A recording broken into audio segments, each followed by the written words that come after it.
Ladies and gentlemen, mesdames et messieurs, I'm very pleased to announce session 4 today, and you're in the right room if you're looking for the deep dive on measurement with my two colleagues from CFIA, Jennifer Armour, who's the Senior Program Officer at Canadian Food Inspection Agency, and Jennifer joined in 2000 and has a master's with specialty in molecular biology, so science background, served various roles through science branch and executed direct surveys and working with data, has done a stint in the IMIT world, and has now worked through performance measurement.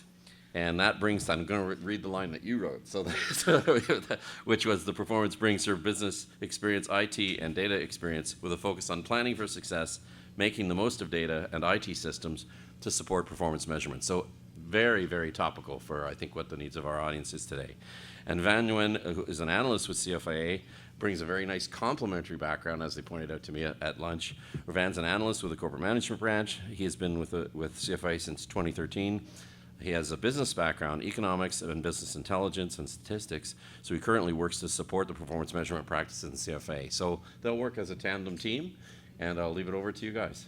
All right, thank you. So just a bit of background about our focus here at CFA. Sorry, I gotta learn to use the mic. I don't think I can get it in. There we go. Is that working? Okay. So we're really just going to run through our performance story. For this year for CFIA, it was the first year of execution, which means it's the first year that we actually have to report results to Treasury Board, which created a focus for us on, how we were going to do that, looking at all the indicators we had to work with. And what we're going to focus on is specifically using an example how we went about implementation into relation to very specific indicators, because we have a very heavy focus on data. We really believe that to get more out of your indicators, you have to understand the subject, you have to use IT system information, you have to do a lot of manipulation.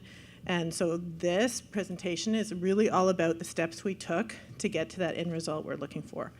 So the policy on results the Treasury Board put out kind of changed the requirement for agencies, where we used to report widget counting, how many inspections we had. Now we had to talk about outcomes. What benefit did you provide to people by having done the work that you did? So where our work is framed is in that very first keynote speaker this morning, and he was saying from PCO, one of the places where they see a big gap in the government is implementation. And that's what we find. We can have people write indicators, they seem to make sense, but then when you're actually going to go out and make good on the real world in measuring them and deriving value from them, that's where it becomes more difficult, because in the real world you have to have a lot of different experiences in some cases to make that work and get value. So for us, the policy on results set a floor, not a ceiling. It established minimum requirements, and this is kind of our performance story. So the challenge for us was recorded versus useful. Year-end reporting, some of our indicators, you'll hear me talking about example throughout because I really like to use examples. In CFIA, one of our indicators was the number of compliant food businesses that comply with federal rules. It sounds like really innocuous. Okay, that's what CFI does. Basically, under its mandate, you inspect things, and you're going to take inspection data, and you're going to describe to us what compliance is.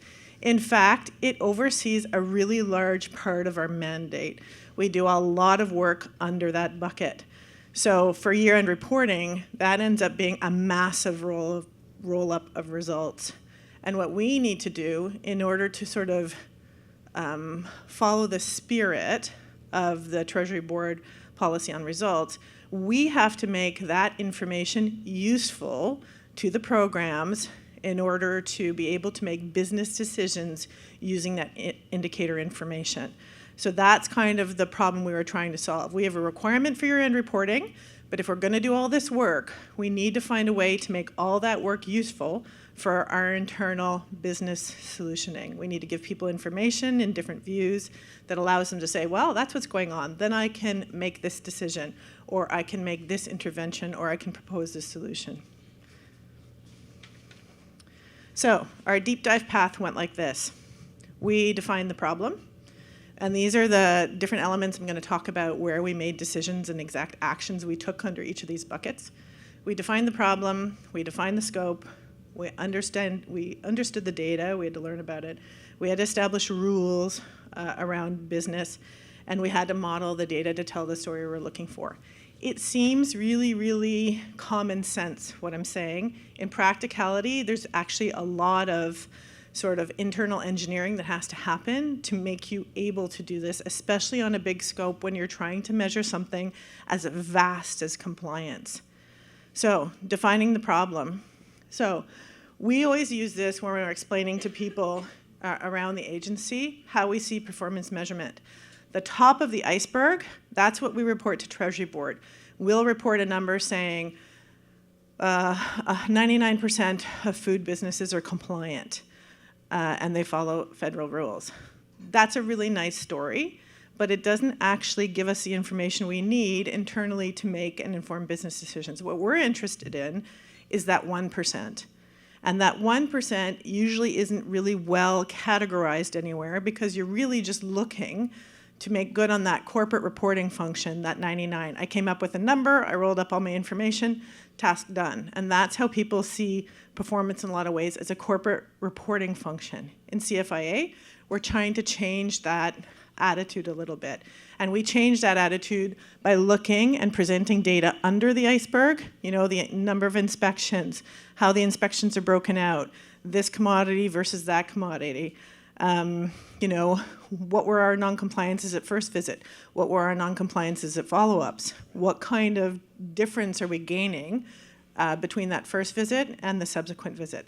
That's the kind of information we're trying to provide to our programs in order that they can make decisions, you know, using useful information that resonates with them. So I will say on our team, we're slightly different than a lot of performance measurement teams we work with. We are a lot of scientist kind of types. Van does all our data modeling. He has a business intelligence degree. He understands how to use IT systems. You know, I came from the science world where we work with data and we make assumptions and we do kind of modeling and reporting all the time. So our comfort zone is completely different. We don't just work with the programs and say, do you have indicators? Do they make English sense? Okay, tell me when you're going to get back to me with your end result and I'll bring it up to Treasury Board. We say, okay, we have, 15 info-based indicators. We'll work with the programs and we'll kind of evaluate them. And we'll say, you guys, okay, yours is actually covers only a very small part of your mandate. You guys are well prepared. It only sits within your program. There's not a lot of data that sits here. You know what you're doing, off you go. You guys in compliance, we can see that you drafted this and you sit in public affairs and the programs that trap all this information, they sit in the inspectorate. You're not really well equipped to have that crosstalk. We're going to step in and we're going to help you. We're going to help you learn the systems. We're going to do the data modeling for you, and we're going to help you coordinate around the agency to get to that end result you're looking for. So that's the way our performance team, we really work like a center of expertise. We do a lot of work on behalf of our programs, which I think differs a little bit from a lot of other core departments. So defining our scope. This is so key. You know, when I say the percentage of food businesses that comply with federal rules, it seems very common sensey, it makes sense. But you have to actually define amongst your business people, what do you consider a business? Because if I'm looking at the food program, you know, is a food truck that's on wheels that isn't stationary a business? Is it anybody who holds a license? Is it anybody who has a physical place? How do we define it in IT systems? How is it defined in our regulations? We have to work with a whole lot of people. We have to define that element because we're only going to evaluate things based on that definition. So it's the same with compliance. Do we consider compliance when we first arrive and we do that first check? Or do we consider compliance what we walk away from and where we've brought the compliance up when we exit an establishment? We had to convene a working group with all 3 business lines, plant, animal, food, cover our mandate, and work to describe those definitions, to get agreement across the agency on what essentially our scope was going to be. We had to bring it through governance, which means, you know, DG level, and then all the way up to PMEC, led by the president, to say, we're going to do it this way. Is everybody on board with that? And once we have that agreement, then we go into the data realms. So our team, and specifically Van, spends a lot of time in our data systems, and this is the defining data piece. We go into our data systems, we say, okay, businesses across meat, fresh fruit and veg, honey, maple, where do those businesses sit in those IT systems? They're not all the same system. They're different systems. We have to go and we have to do a crosswalk against fields. What do they inspect in this scenario? What do they inspect in this scenario? Take a list of everything that exists in those systems.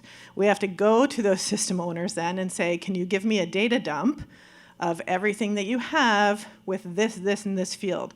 Because we've had to, at this point, read all the inspection, like high inspectors, this is what you have to inspect so that we know what data they're capturing and how it sits in each field. We have to learn a lot of these programs and IT solutions. We get a data dump, and that's when we start to work with the information. We had to set a lot of rules when we were doing scope and data because it's sort of like a circle, right?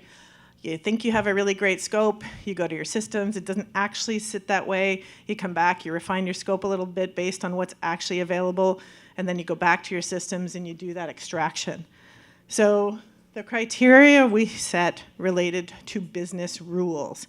This was one of the areas we waded into that created a bit less comfort amongst kind of what usual business had been in the past. We decided that based on our looking towards the future, we were going to only work with electronic information. There are still areas of the agency that take paper reports and it goes into filing cabinets. So we worked with all the programs to kind of discover which programs have some sort of electronic capability, where things are just on paper, and we systematically excluded everything that sat in filing cabinets because when we looked at the nature of the information, we could not justify the value versus effort. Our idea right here, our intent is to set up performance for the future, which means we're going to catalog what only exists on paper. We're going to make recommendations to IMIT where the business value is really high, and we're going to describe why we excluded that, and we're going to only deal with things that are available electronically. It was a bit of a mind shift, but in order to get to the future, sometimes you have to draw those hard lines in the sand. Assumptions. This was another place. Because of the way reporting used to go under the PAA, we were really good at doing a lot of counts. How many inspections, how many places we visited. It was a lot of numbers. Because you don't have to do assumptions. You don't have to make any assumptions when you're just counting something that you've done or something that you intend on doing. Number of inspections planned versus the number of inspections that were actually done, those kinds of things. We had to apply a lot of assumptions to our data. We're talking about data with different systems. We had to say, okay, in this case, if in this particular program we don't have a lot of information around follow-ups, therefore we know that inspectors make a judgment decision saying that if it's not severe enough, I will not go back to this area. I will just assume that these guys fix this problem by the end of the year. So one of our assumptions was, in cases where the compliance is administrative in nature, it's not high risk, and there's no follow-up, we will consider that case to be compliant by the end of the year. Because most people, after we've visited, will actually fix whatever we've requested that was wrong because they get a report. So that was one of our assumptions. It's those kinds of assumptions we had to be comfortable making that we didn't used to do. And methodology papers. So we changed the way we did calculations. We changed the way we did assumptions. We had to talk about which fields. Van had to write a paper cataloging every single step that he took in terms of calculation because you have to have it for two reasons. One, people have to be able to challenge you. It is a good function. When you do something a different way, you should have other people reading your work and asking you questions about it because it's actually when they say, well, Jen, you made this assumption around inspection follow-up. In the real world, actually, it doesn't work quite like that. And then you have to correct your model, right? So A, it gives people a critical view. It allows them to evaluate what you've done. And B, it's a lot like IT system configuration. In the old world, when you built IT systems, we used to do a lot of custom coding in the government. And one of the reasons we would get into trouble is because we would bring expensive consultants in, they'd do a whole lot of custom coding, and then their contract would be over and they would leave, right? And then you would have problems with your system.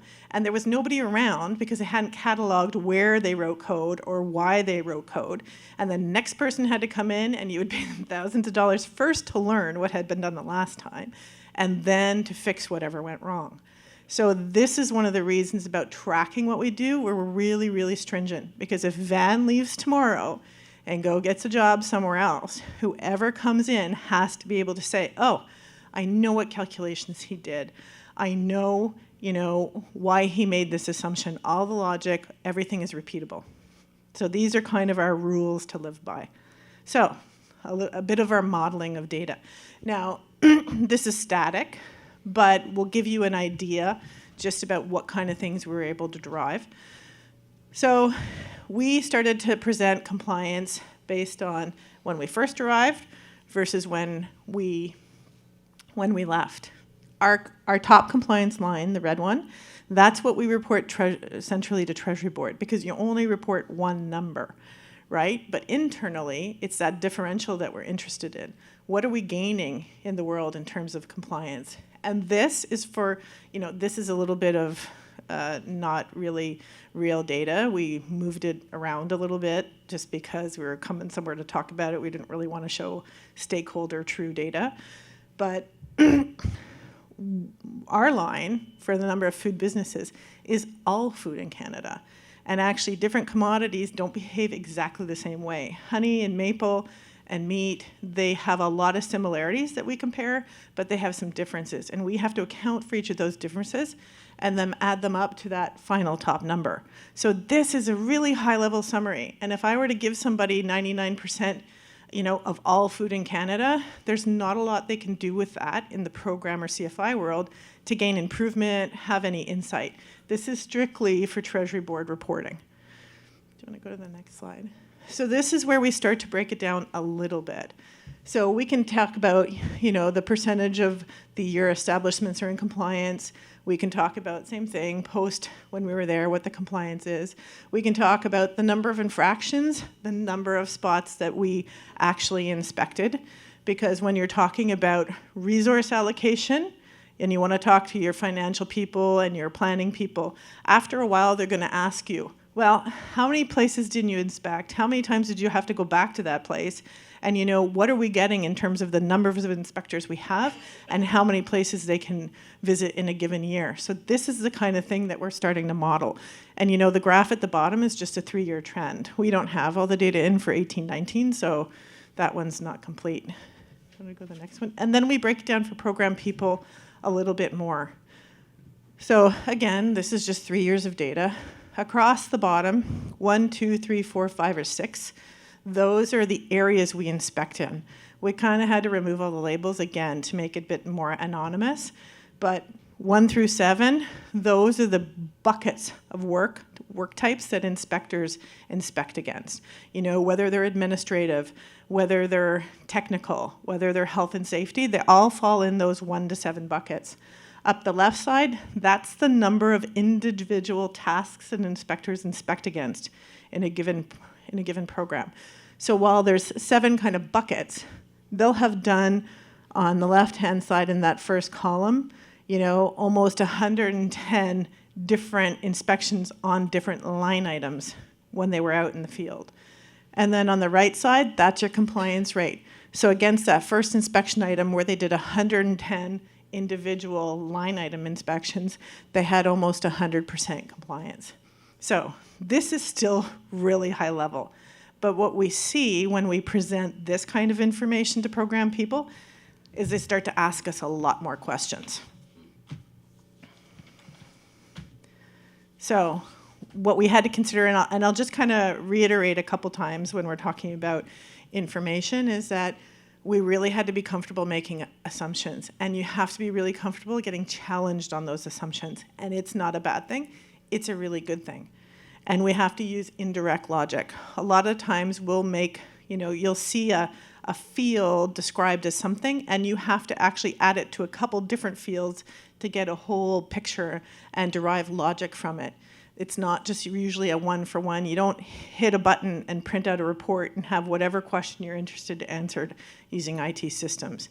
It's just not really the way it works. There's a lot of intervention in the end. And, on this slide, one of the things I hear people say a lot that really annoys me is that we don't have data, or data doesn't exist. Actually, the core federal government has vast amounts of data. And a lot of the times you can answer a lot of questions using it if you're willing to kind of use a scientific methodology and you're willing to make assumptions, take risks, kind of stand a line and said, I put this flag in the ground right here. This is the way I did it. This is the result I got. And then I will answer questions, or we'll talk about this and we'll improve this model. The idea of continuous improvement is really, really important. But often what we see in different agencies is that people don't want to put that flag in the ground the first day, show their calculations, say how they did it, talk about assumptions, because it's uncomfortable, because it's out of our realm of experience in a lot of ways. In the science world, we've done it for a really long time, right? When you're doing research in a specific area, it's assumed that you're going to have a tiny little piece right, and the next person's going to come along and they're going to improve it, and you're going to have a conversation, and you're going to get a little bit farther and a little bit farther. And it's not the way in the compliance or the program and policy inspection, all those worlds. It's kind of like what you say better be right, and it better be right the first time, and it better be complete, because somebody's going to come along and they're going to challenge you. It's a little bit of that culture we have to change in performance. So our outcomes. We had some really clear outcomes with this approach. First, we can defend it. When we come along for an audit, we used to do some of our Treasury Board reporting basically on paper. We would send a call out with a specific question. We would get a whole bunch of emails back with certain numbers. We would add them together, kind of write a little bit of a description. And, if somebody said, well, why did that number change year to year? A lot of it was opinion and it was qualitative. It became very difficult to defend some of those things. So we would kind of hope it wasn't wrong. It was the best we could do at the time. But it made it uncomfortable when people asked us questions. When we present data, even at that kind of middle high level, we get a lot of questions from program people. The minute they see a tiny bit more information, they start saying, well, did you consider, does this capture, how is this in relation to? And it's those questions that actually have a big impact for us, because we can go back, because we have the data. We can go back right down to a single inspection, to a single line item, and start to describe and then create trends and look at information in different ways. It's those questions we're looking for in order to get better meaning from our performance. And we find relationships other people don't see, because we're the only horizontal shop. In CFIA, there's science branch, they deal with science information. There's inspection, they deal with inspection information. And there's policy and programs, and they deal with programs information. They will look up their stovepipe and talk about their area, but none of them are looking across at a one agency type approach and being able to answer questions that cross those branches. So giving an example, we also see all the indicators. We collect some of the other ones on some of the programs' behalf also. So one of them was around rejections. Okay, when we send exports out into the world, how many of those countries are rejecting some of our exports, and what are the reasons why? So we looked to the US. They were rejecting one of our kinds of commodities pretty often for a specific reason. And we went, oh, that's interesting. Now, Van's just rolled up all this data in compliance in that area. How about we go back and see if that's an area we even inspect? So we went back and said, is that even an area inspect? Yes, actually it is, but we only do it once a year. So the question becomes, do we talk to the program people and say, maybe it's time to call down to the USDA and ask them for more information and see if this is something we either have to educate industry about, or is it something we have to create a rule or regulation about? Like, let's look at this problem a little bit more, because it's not a big deal if those rejections is 10 pounds and worth $10. But if it's 30,000 pounds and worth $30 million, that's a much different situation you're dealing with. So when we have data and we're looking across all these line items of indicators, we see a lot of relationships where we can inform people's, program either design or further discovery from what we're seeing. That's part of our value. We also see that because we do a little bit of the data modeling ourselves, we remove biases. I was a subject matter expert, so I can say that subject matter experts are very attached to their subject, which means that they have a lot of preconceived notions about how something should look or what it should say, and often they will only select the information when they're describing something that relates to that endpoint that they're used to seeing or their position is, right? Because we deal with some of their data, we remove a lot of those biases. We're simply not as attached to some of those subjects as some of the subject matter experts. And we see consistency across programs. So for our compliance example, we did it for food, we did it the exact same way for plant, and we did it the exact same way for animal. So even though they're completely different subjects in the way we kind of regulate them, one you grow, one you transport and kill, and one you eat is basically how it works. We can evaluate them the exact same way using the same methodology. So we see some consistency now that we didn't see before too. So our last sort of this part of the slide is where we're going next. So we have to automate, which means, when I walk around with the three graphs and stuff that I showed you, it's static and it's really high level, right? We actually have the information in a much nicer format, like it's sitting in Van's computer. But in order to be able to answer questions in real time, we have to have it put into tools like Power BI, where all the calculations, all the back end is programmed properly. And if people ask him a question from that high level, he can go down. He's already done that. But it's unfortunately something we couldn't really bring here, and it's pretty specific anyway. But that's one of our next areas is to automate big areas and to actually bring all of our DRF and InfoBase individual indicators into one tool and integrate them so that we can tell it as a full story. And we can track trends. This is our first year of execution. We were able to resolve a couple years based on what was in systems and what was consistently captured. And we can describe things, kind of, this is what we think right off the bat. But we need a good few years to really start to track trends and refine the questions we get. We're going to focus on data modeling and data quality.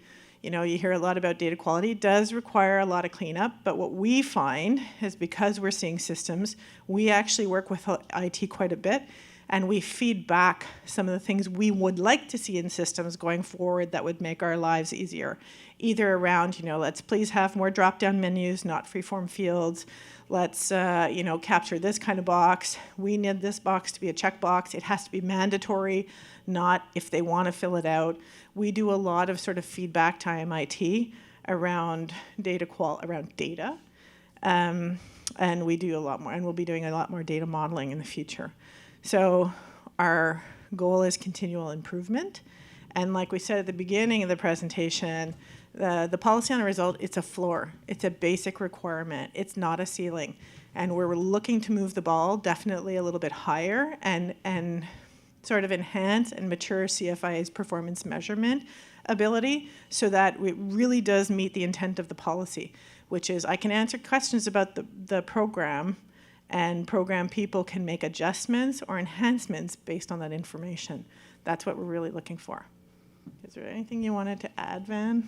No, I think I'm pretty sure you covered just about everything that we were going to talk about. So it's our, and then we have our key messages. Performance, it makes good business sense. The government departments are businesses, and businesses should be refined. And, this is one of the ways in order to kind of bring your business to the next level is always looking at what isn't happening well and trying to improve it. The policy result gives us kind of the opportunity to do that. And we dig deeper into indicators, and we take a lot of time to define the problem and the scope. because I cannot give you an answer unless I know exactly what the nature of the problem is. And that's where we actually spend a lot of time, is defining the problem. And so we'll stop and take a few questions here. I don't know if anybody has some. And otherwise, we have an exercise we can do. And if you can say your name when you ask the question, that would be great. You're going to have to come to the microphone because it's being recorded. And just for the edification of the folks out there, I think Jennifer and Van are being very modest when they talk about the problem solving and the assumptions. Just to comment, to my mind, these are theories of change around compliance. And so they're continuously testing that, if you see what they're doing. This is managing for results, ladies and gentlemen, at the ground level. It's not, prizes awarded by a central agency for championing innovation. It's real managing for results on the ground where they're trying to get the job done. I mean, every single failure in systems we've seen across, have had pre-warning signals, and a group like this is likely to pick it up. Whether it was a disaster with an oil tanker or with an explosion or just simply a food safety outbreak. My guess is, and because you mentioned that when we talked earlier, Jennifer, that you're looking at the patterns of these indicators and what it's telling you about compliance and what it's really telling you about behavior. Yeah. That's what's so exciting about the work you're doing. Do you want to just comment on that? We can already see, just even in the early stages, that the things we inspect more often have better compliance, right? It's sort of common sense. If you're there looking, people are going to spend time making sure it adheres to what it's supposed to. But we get a lot of questions about when we do, say, I'll use the example of olive oil and fraud. Previously, CFIA had a really strong program around testing olive oils for fraudulent additions. And, we kind of solved the problem. And senior management went, great, the problem's solved. We can cancel that. We can cancel that sampling plan. And what do you know? 5 to 6 years later, industry knows we're not looking. And sure enough, some of our imports and everything is starting to creep back, and we have to take that work back up. So it kind of tells, even to the people around, what the value of CFI is. When we're spending millions of dollars on sampling plans or, tens of $millions on inspection, you kind of want to know, are you guys getting anything for that? Or if you weren't there tomorrow, would there really be a big difference, right? We still have a few things to do, like put a risk lens on it. Right now our compliance is basically, there's no risk lens on it. If it's on the books and we inspect it, it's a compliance or not compliance. But it's that idea. It's kind of describing what value we add if we were here and if we weren't here. That's kind of what our performance tells. Theory of deterrence, and you're testing it. I think that's great. That's cool. Sir. Go ahead. Yeah, could I get your name, sir? Michel Souma. TBS. First of all, your presentation is very interesting. You're doing a good job. Your presentation highlights, in my understanding, it highlights a very important distinction to be made between performance indicators at a more high level, the one that are collected by central agency, like by TBS, so like the DRF and the PIPs and everything, and what I will call the matrix, analytics matrix, so like dashboards, like for private company, when you want to know the number of sales, the percentage of sales and everything. So you gave some example of that. So I think those two have to be linked. So I think that's what you're doing. You're trying to link the matrix that you are collecting to the high-level performance information that you're providing to senior management. One comment that I wanted to make is that it's a question, in fact, is you mentioned the fact that you had to go to review the scope of some of the indicators because you found out that the implementation, the operationalization was a little bit challenging. So my question to you is, when you were developing the indicators, did you perform a feasibility testing of the indicators? Did you pilot the indicators? Because if that had been done, you could have found out earlier that some of the indicators were problematic in terms of the data and everything, and then adjust your indicators, adjust the methodology prior to implementation of the indicators. So it's just a question. And one last comment, you are talking about assumptions. I understand that in science is based on assumptions, you know? Mm-hmm. But Sort of. performance indicators, performance measurement, in my understanding, serves three purposes. First of all, is for improvement. Second, it's for decision making, and third is for accountability. Mm-hmm. And that last one is very important. And when you're talking about accountability, you have to be very careful with assumptions. I don't have a problem with assumptions as long as they are clearly reflected so people know. If you make an assumption, people have to be aware that you made certain assumptions and that your methodology was based on those assumptions. It has to be transparent. If not, there is a problem. Yeah, and we outline that in all of our documentation. Okay. We state our assumptions and our calculations everywhere. Yeah, it's clear in all of our methodology papers Yeah. it's the engineering method, right? Like you state at the front, like this is how I'm going to do it. I'm basing everything on this, and then you evaluate based on that assumption. Okay. Yeah. Okay. And in terms of your second question, did we evaluate all our methodologies, et cetera, prior to actually establishing our indicators? And I don't mean for this to come off negatively, but it's a very utopic idea, right? The reality is the people in the program that we ask to write indicators and stuff, this is not their area of expertise. Their area of expertise is writing regulation, creating programs, doing inspections. So we go out to them with a new corporate ask and we say, hey, you guys in the program, tell me what you do that has value and tell me how you're going to measure it, right? And they do their best. And they say, okay, number of compliant businesses. Jen, makes sense. I know we have this IT system. It must do reporting, blah, blah, blah. But they're not experts in IT and they're not experts in data analysis. So they do their best, but they don't have time to become experts, do all that investigation, and then come back and say, hey, Jen, I know 100% that I can report on this the way I drafted it. That's actually where we spend a lot of time. Now, we have 7 DRF indicators, 15 info-based indicators, and about 120 internal program inventory indicators. The sheer administration and work around collecting and using that much first time round in our first year of execution wasn't feasible. Wasn't feasible. And it's not because my program people aren't smart or prepared or doing their best. It's because it's a brand new program. It's because the administration and the work around doing this is substantial and it's underrated. So if you're looking for success, you should have your central agencies, all your government departments saying, okay, it's the first year of execution. I want you to evaluate and pick up and report on your 7 DRF and your 15 info base, or whatever those are, and that's it. The rest of them, you're going to learn from having done those 22 first. You're going to apply those knowledge. You're going to refine all your other ones, and then you're going to see where they have value, and you're going to put your program into place in the next 5 years, not all in this first year. Yeah, it's continuous improvement. It is. It is. Because it's value versus effort, right?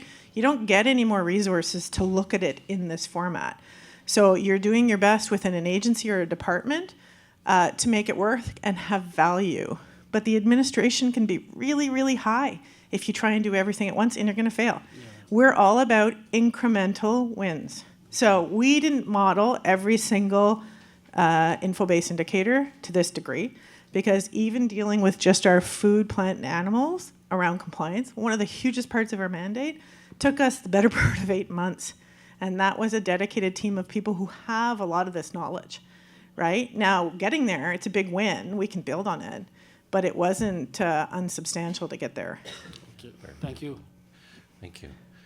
I know I see lots of regulatory agencies and departments represented in the room. Anybody got any feedback or comment or interest or thought? There we go. Competition Bureau, maybe? Yeah.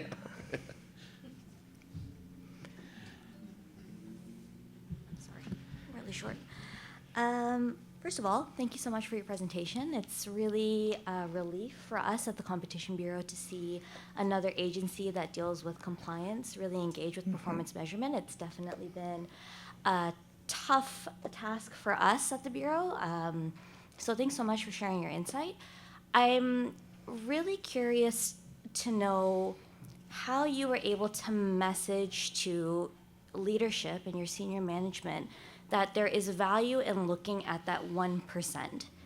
So, 99% is a really sexy number. It's a good number, right? And so to report back to your management, and you really need management's support and engagement in pushing forward with performance measurement, oftentimes the response would be, well, that's good enough. Like, there's no point in allocating more resources to this. Like, that's good enough. So, like, what was your tactic and approach to, not just management, but just your organization, those in programs or your scientists who are, dedicating time to getting that data and keeping track and, working with you as a team, that there is value in trying to improve in that 1%?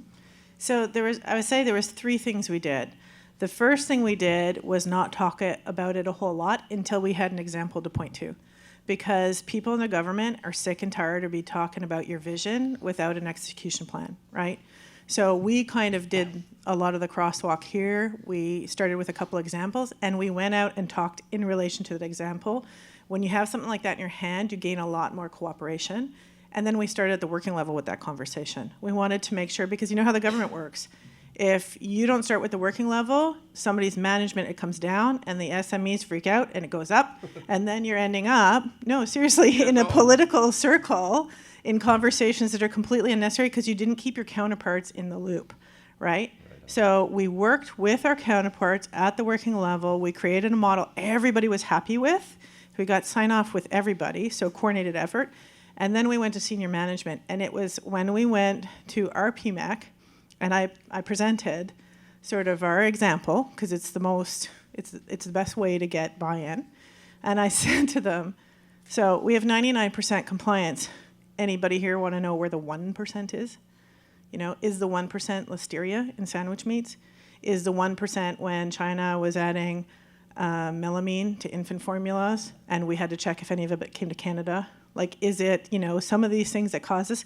And the VP of Science spoke up and he said, I agree, because I can tell you, anytime I get taken in front of a news camera, it's in that 1 to 5% that we have no visibility that we missed. And, 90% of my day is managing that 1% and talking about the few places we didn't do well, as opposed to 99% of times we're doing really great, right? So when you frame the conversation, they really get it. And when we say, it was a couple of us with this skill set who can start to give you that visibility and work with your working level to sort of, look at this stuff over time, they get really excited. They understand logic. We didn't really have a hard time selling a new format.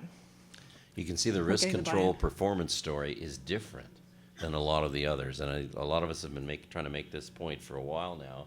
As Katie Brown said at the outset, we're looking to create a community of practice in this area. So I'm hinting broadly that guys like you guys and others who have come today might be part of that, because it is a different story, has a different context, and needs to be dealt with in a slightly different way, wouldn't you say? And prevention is really hard to measure, right? I cannot demonstrate a number for you for something that didn't happen, right? So all I can talk about is all the things we're putting in place to try and get to that 0. And how successful we are around all those controls. That's all I can describe to you. And yet risk control is probably what 90% of most people are dealing with, government levels at all, right? I mean, it's when things screw up. That's what people spend their time doing. So we need to tell that story better, don't we? Just to add on to what Jen was saying, right? Like, in our case, our senior management was interested in the 1%, but they just assumed that we were never able to capture it. We were never able to answer it. Because we were able to come back with the set example, that's when Jen asked them, like, do you want to know where that 1% came from? That's when they perked up, I guess is the word. That's when they became interested in what we're doing. Do you have another example of that? Not to put you on it, but you mentioned the use of indirect indicators to kind of come around and connect them. Does anything come to mind? It's really a lot of the work Van does in our systems, right? Because a lot of our program people are really under the impression that when you capture data in a system, like if you have a specific question, you just type it in and it spits you out a report that describes it really eloquently, and it's really not the case. Like Van spends, and if you have an example, by all means, he spends a lot of time looking at the relationships between fields and sort of formulating how they work in concert to get that final logical outcome. I mean, for us, it's just the way our IT systems are designed that requires, to a certain degree, some indirect logic, not necessarily. The systems, as Jen mentioned, are designed for widget counting, right? It's not necessarily designed to extrapolate directly performance measurement data, like extrapolate information to that degree. But, you know, when you take it in concert with all the other fields, all the other data in there, that's when people like Jen and I can provide added value to get to a point where we're able to measure. Yeah, because our systems don't capture like overall compliance. An individual inspector goes in and they say, I was here, I came at this time, I did these, line items of inspection, I work in this program. Each of these line items was a pass or fail. Sometimes there's a here why and how severe it was, but that's not all the time. So we use a lot of those direct just inputs in concert to derive meaning. To derive meaning from it. So it's sort of like a rating of the compliant of the group of their compliance, right? So you're sort of using these indicators like a rating rubric of sorts that you're able to sort of find the good or bad or medium actors. I mean, that's what's pretty cool about this, because I imagine over time you can start to codify that and get even better at it because you're doing that. Would that be true? Or? Yeah, and I mean, one of the guys who just joined our section is really excited about some of the integration we can do between information sets and automation. Yeah. And I mean, Van's already modeled a lot of the automating it part, but integrating it with different data sets and even getting a bigger picture, that's hopefully on the horizon for us. Speaking of that, I don't know if Brian's still in the room from TCS, but the Trade Commission Service track barriers and problems on shipped stuff. If some of them are food related, and you mentioned those trade issues, I mean, imagine that you could combine what you're picking up from that with what you guys are picking up to triangulate on where the real problems are with certain, again, how much you've inspected certain types of lots that are getting held up at borders. Wouldn't that be cool? I mean, that would be whole government. We could really aspire to, we could work together, ladies and gentlemen, to come to grips on the really precise issues of. And it's one of the things I'd like to point out too that I was talking to Steve about lunch is a lot of what we do is actually really boring, right? And this is it is. And this is one of the things we find about performance measurement. I spend a lot of time reading inspection SOPs. Because once I know what our inspectors are told to inspect and how it's captured in the system, I understand a little bit more at what I'm looking for. So we spend a lot of boring hours. Like Van spends hours trying different calculations. He does so much data manipulation, his computer slows down. And he sometimes has to let it run for like a good 10 minutes just to finalize, the data set that he's doing. Like a lot of our work requires a lot of really precise, repetitive, and sort of not terribly information. We don't get to go to meetings and be like, look at what we did every time. Like this is after 8 to 10 months, right? And then, wow, everybody, that's so great. And you're like, yeah, I know, but I just spent like 8, 10 months at my desk doing really boring stuff. And that's part of the hard work of performance measurement.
Honestly, I would hire yourself a student with computer skills. No, seriously, because you get a kid out of university who knows how to use Excel and Power BI, and you'd be surprised what some of these kids can do. Like, I don't have that skill set anymore, right?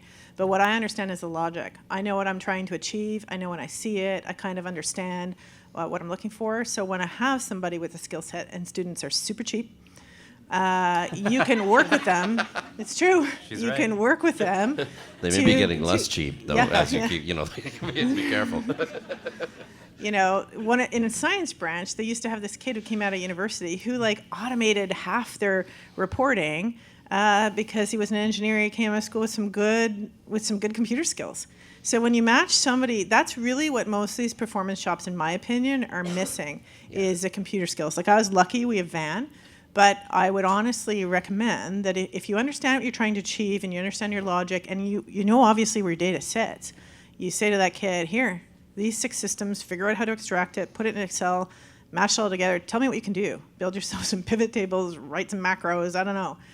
And you would be surprised how much it helps because their skills are so much more current than ours. You'll lose them pretty fast. They will get a job somewhere else, but at least, yeah, you'll probably get the time you need out of them. Although I think you're being modest, Jennifer. I think you need those piercing analytical skills to guide Yeah, it. So. and you know, I've worked for CFI for 18 years, so I really have. You know, I did analyses in the lab, I did science branch stuff, I crunched data, you know, I built IT systems, whatever. So I have a basic understanding, but yeah, I can't do what a university kid can do. I mean, with Jen's computers underselling her contribution. I wouldn't be able to do what I do without her, right? Because the benefit of our group is that we have a wide variety of skill sets. Like I may be